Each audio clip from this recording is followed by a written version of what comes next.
The first project that we're going to tackle is to tie a path from the stairs of the deck right into the concrete patio. A lot of options out there. You can use gravel, you can use concrete, you can use natural stone that you place along as stepping stones, but I'm going to use something that I found at a trade show years ago that I've been anxious to use. It's called the Walkmaker Path System.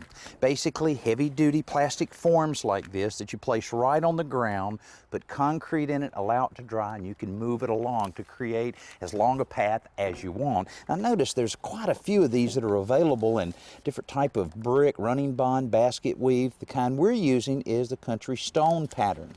And again, all you have to do is to prepare the ground, make sure it's packed pretty well.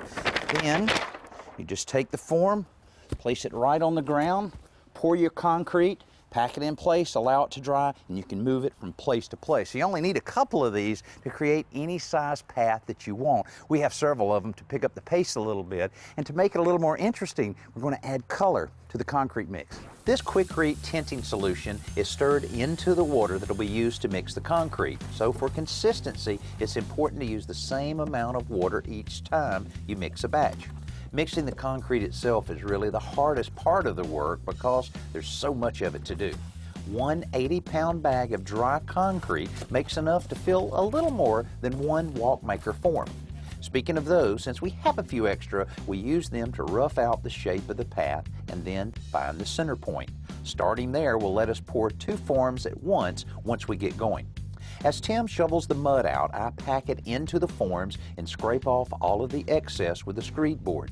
A brush or broom dragged across the drying concrete gives it a slightly textured finish, and once we feel like it's ready, the form comes off.